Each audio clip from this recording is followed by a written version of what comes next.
Ooh.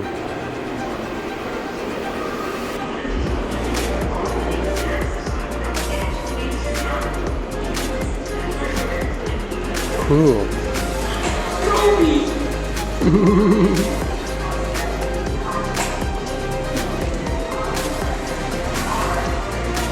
Get some of our corporate work done this one year.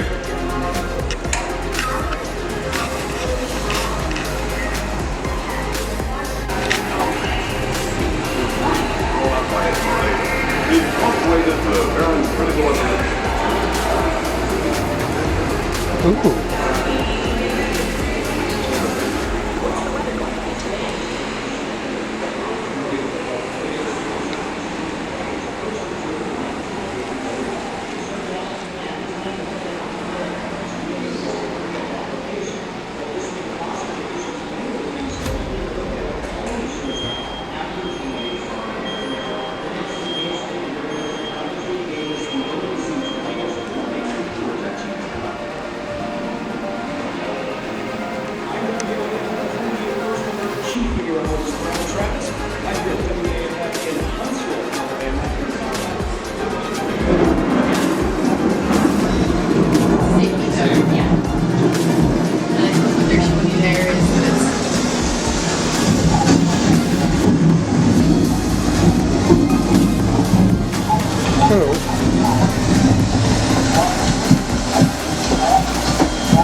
Yummy.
Ooh.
To swap out the solar arrays. Everything was designed in the 90s. We've had people on orbit for the past 24 years. So right now we're swapping out the solar arrays to be something that's 2/3 the size but twice as powerful. Solar energy has changed so much. The last to go up was the Japanese exposed facility, which we call a porch. It's not to go out in your rocking chair to drink sweet tea, but it is to put experiments out there with no gravity and no air. An example is a fashion designer put their pair of jeans out there to be the first ever space-tested pair of jeans. So for $20 million, you can put your jeans out on the porch, right? Let's go and see inside the space station. Sorry to talk out there. So this is our underwater trainer. And sometimes the light's not on now, but sometimes when the light is on, it may come on a little bit, but they have divers come in to train. It is equivalent to being on a spacewalk because it has that neutral buoyancy, which is your keyword for the day. You float, right? So let's walk through it.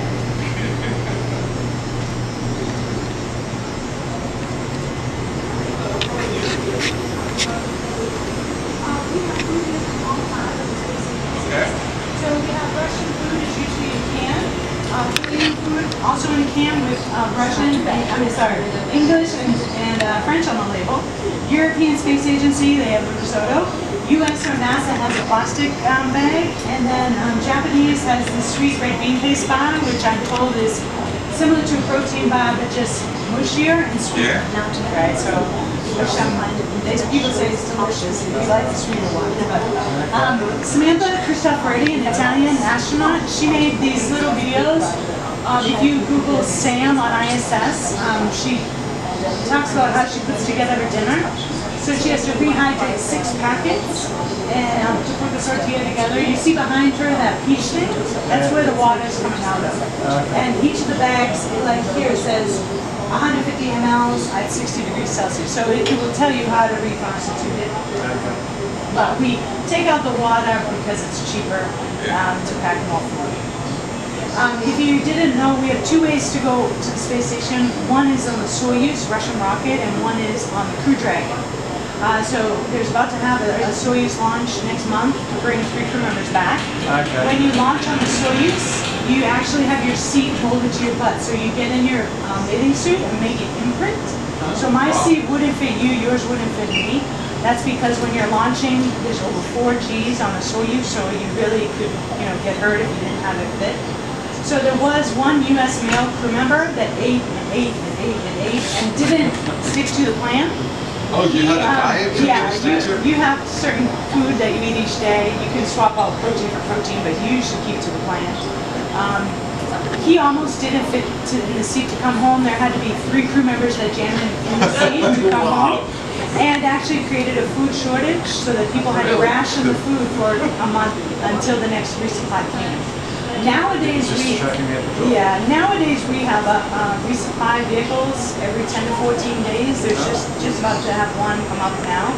They usually love fresh fruit and vegetables first, but they bring a lot of the food specifically for crew members. They get to choose it. No, it's every 14 days. Well, usually around 14 to 20 days. Yeah. But what I was going to say is when you're on orbit, your fluid shifts to your head 15 to 20%. So it feels like you have a cold.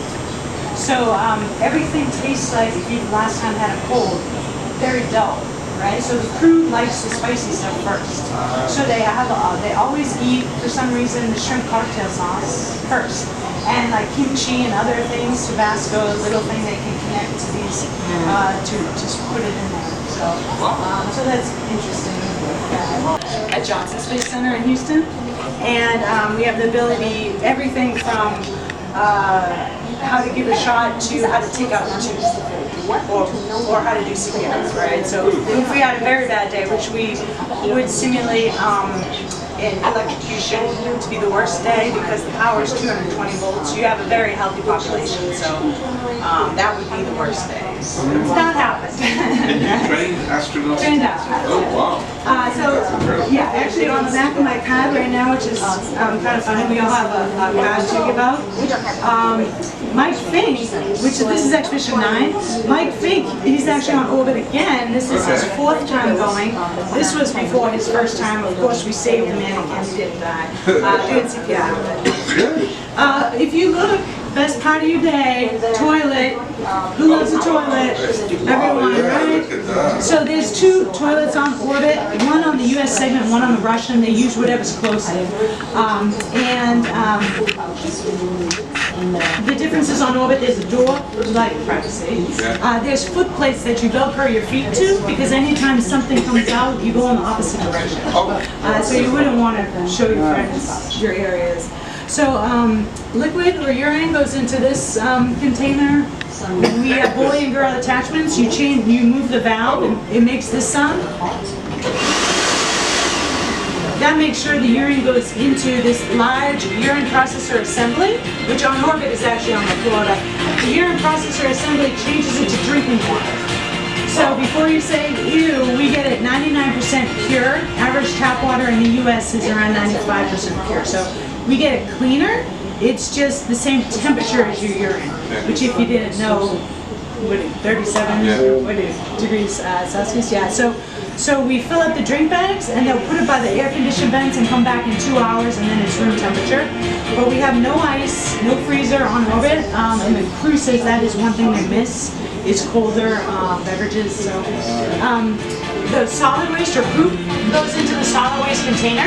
There's no screen on orbit. It's basically as Sam or Samantha Cristoforetti, she made all these little 2-minute videos, but she says you basically poop in a bag, tie it up, and get the next bag ready. So the solid waste container is changed every 7 to 10 days based on the crew's habits. So when you think about a big long tube and gravity helping it move, so they're not pooping as often as they do on the ground, maybe not even once a week. You also have a very controlled diet, and you're not necessarily eating anything to speed it up. We can't stop and get some Fritos at the gas station that might make everything go quicker. So it's pretty healthy eating. And then you see these words here: overhead, deck, starboard, and port. These are the words on a ship. if we were to have that bad emergency, that like a fire, and Mission Control said the fire extinguisher's on deck 5, if I'm upside down to you and you're upside down to me, we know where deck 5 is because these words are repeated at each hatch opening. And we have a change of command ceremony every time the commander changes, which is about every 6 months. We just went from a Japanese commander to a Russian commander. The significance again is if we have that bad day where a fire happens, it's always commander that speaks to mission control and then make sure that all the tasks are getting done for that. It's not like they're saying, go do your work or anything like that. So we go through and bop yourself in the face. So the crew, and here in this video that Sam made, they do like to tuck their hands in the sleeping bag, and it's split between whether they like to just float or whether they like to be restrained to the wall. Some people, your spine elongates 1 to 3 inches when you don't have gravity pushing you down. So with that comes some muscle and ligament pain in your back. So the crew may fill up the drink bags and then they'll bungee cord themselves to the wall to kind of be a waterbed, remember? Yeah. So, but other people just love to float. In fact, I think it was Samantha Christopheretti who said, it's the best sleep you ever get. You never have a stiff neck, your hand never goes to sleep, you just hurt. Beautiful. Actually in this video here, Karen Nyber is running. They do 2 hours of exercise every day. They're on orbit. You see that she's got the harness here. And she's got these straps that are pulling her down. If she weighed 100 pounds, it would be pulling her down 100 pounds. But you see this bouncing here? The entire treadmill is bouncing. That's a very complicated engineering term called vibration isolation system. The vibration isolation makes sure that the treadmill that's bouncing in the pit is not going to change the orbit of the space station, right?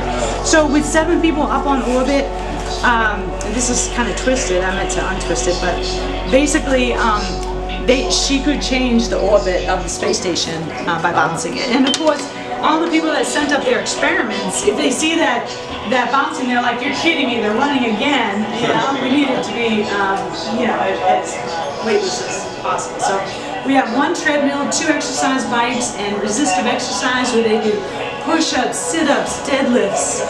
Why do we exercise? I think it's blood flow and keeping the muscles going. Muscles for sure. Because of your bones.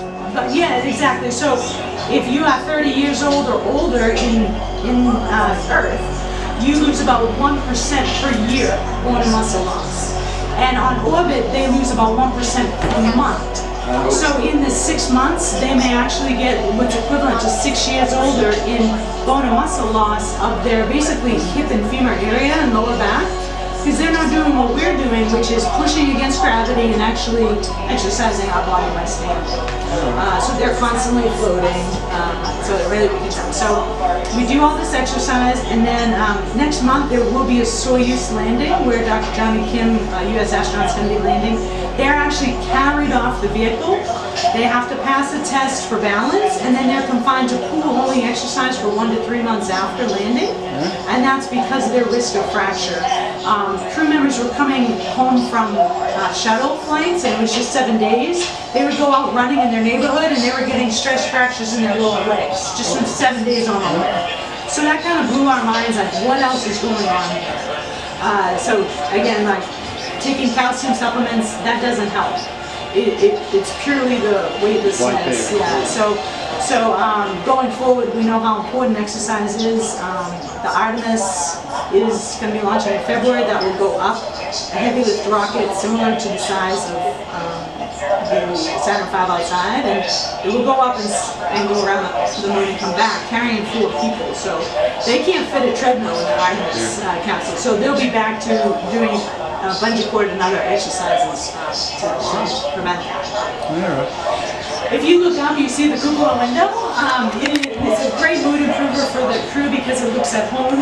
This is showing out into the, well, it's showing out to the room, but this is when Scott Kelly was on orbit, and you see that's that Canadian arm there, so very important every time they do a spacewalk. And they're about 220 miles directly up. There's the solar rays I was talking about earlier, but Are you familiar with the twin study with Scott and Mark Kelly?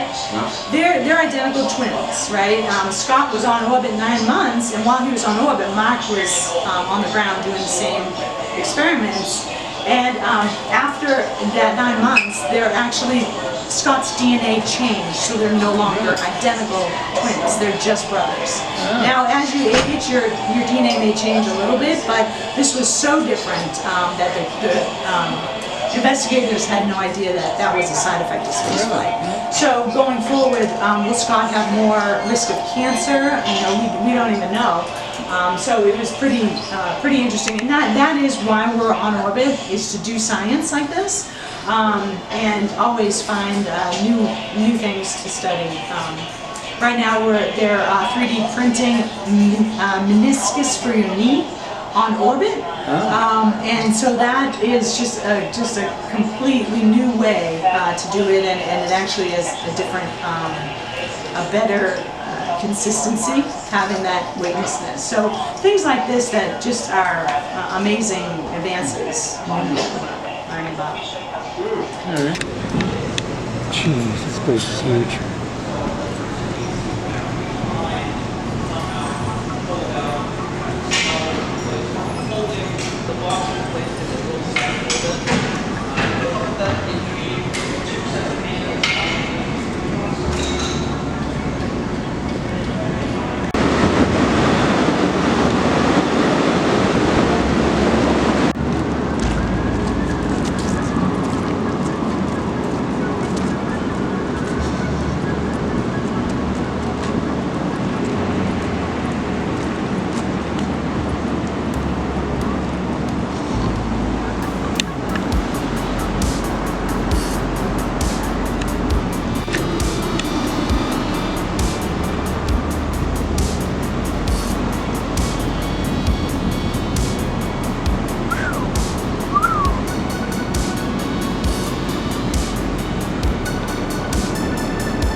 Whoops.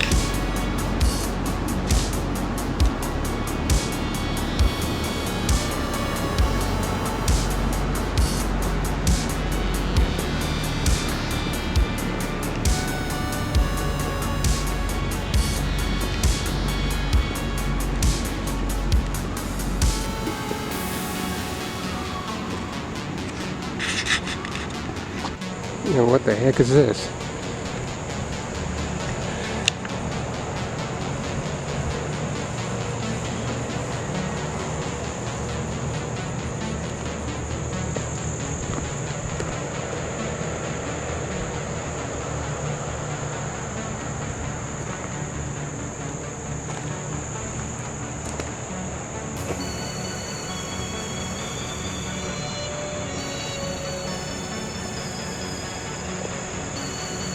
Anyone got any ideas?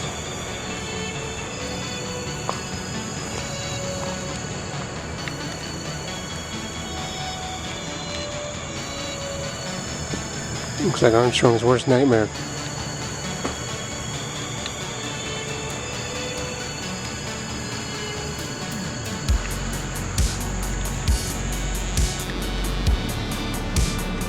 It's the real vomit comet.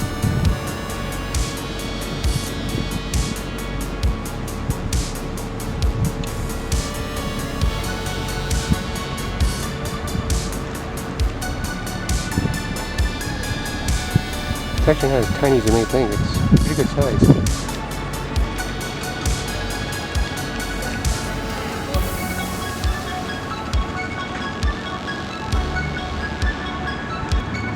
So this is actually a real shuttle, but I'll tell you what they call a mock-up shuttle. Like the Enterprise. It's made for testing.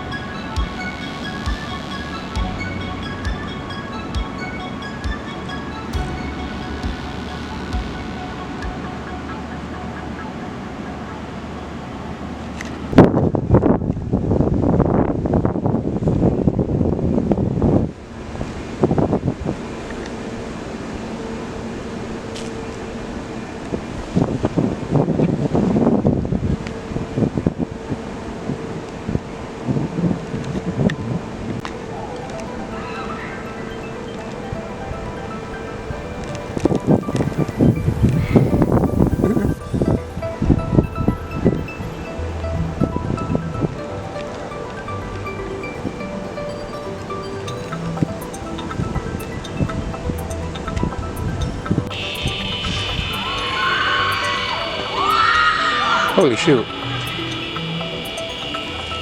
Yeah, I don't even know what to film here anymore.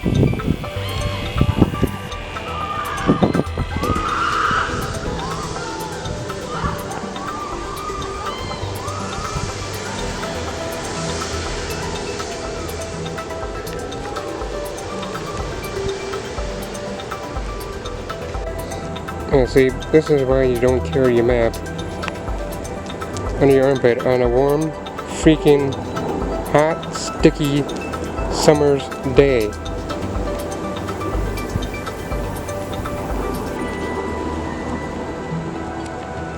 Melted it. Yeah, if any of you fat lards want to lose some weight, this would be a great place to do it.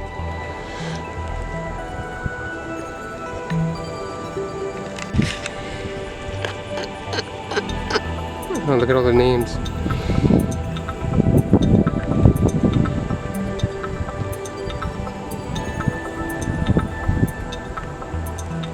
No, I'm not going to go through them. That is a lot of names.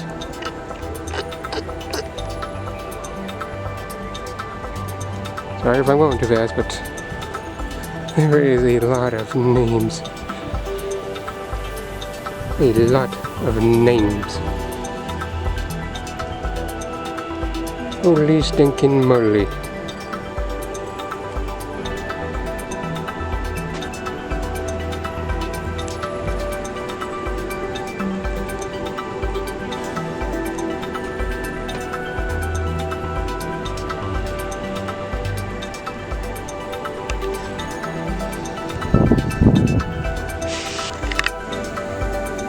I think I just lost 5 pounds of arse lard. Freaking arse lard.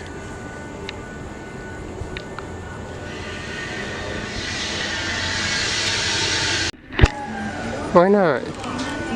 Be great.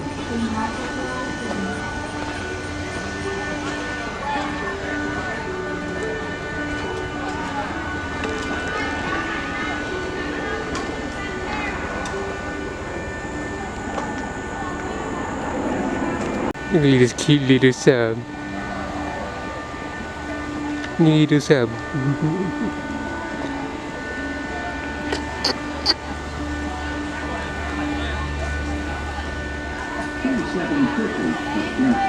Once you find your seat, please remove any loose items such as watches, papers, loose keys, or cell phones, and place them in the basket located in front of the seat.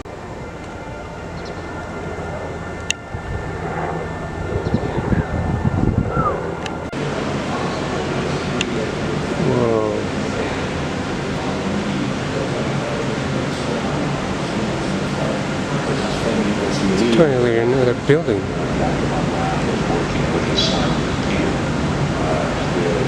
Sheesh.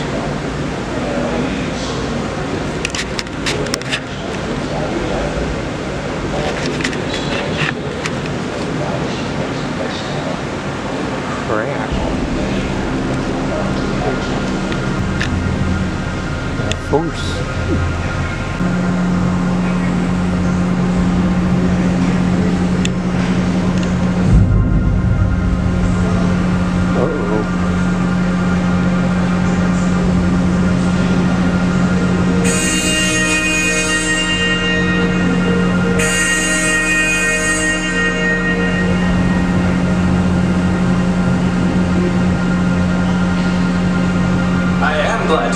the meet, engineers are in the final countdown phase for the first static test of all 5 first-stage engines on the Saturn V, the rocket that will someday carry astronauts to the moon.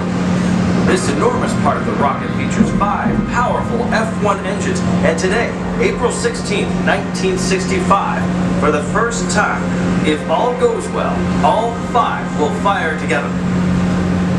This facility here in Huntsville has been the nerve center of the race to test the rockets that will fly the first humans to the moon.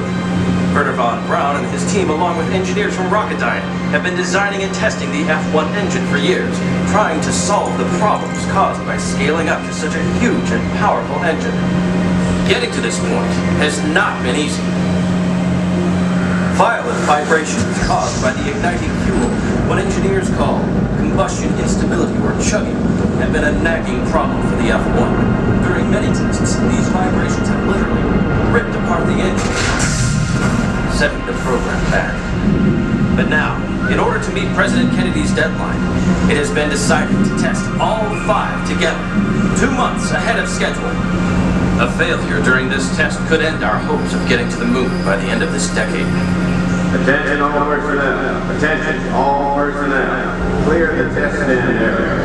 Clear the test stand area. Looks like the test conductor, Robert Sadler, has checked with his guys on their console to confirm all systems are go. We are about to witness history in the making. Automatic countdown sequence has started. T-minus 7, 6, 5, 4, 3, 2, 1, ignition.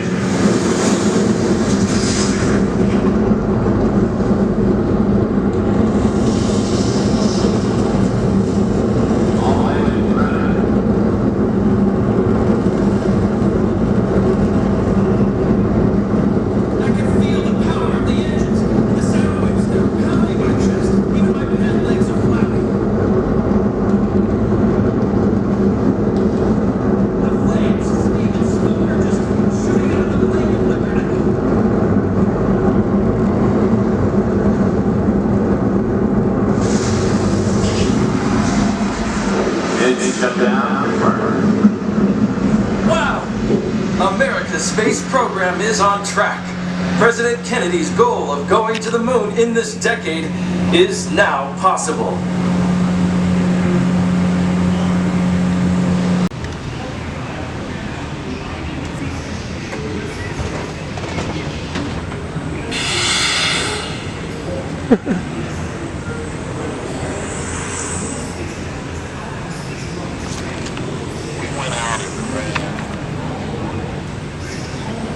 Let us out the door.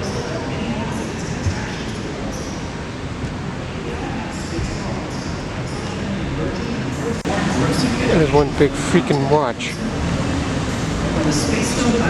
Better watch it with that watch. Look at this. It goes all the way down there to where we started. Holy crap. Holy crap. Was to be an actual space shuttle test article called Pathfinder. Pathfinder was a test article made of wood and steel, built by Marshall Space Flight Center in 1977, to the exact weight and dimensions of an actual space shuttle orbiter. It was used for facilities testing without requiring use of more expensive shuttle orbiters. You miserable.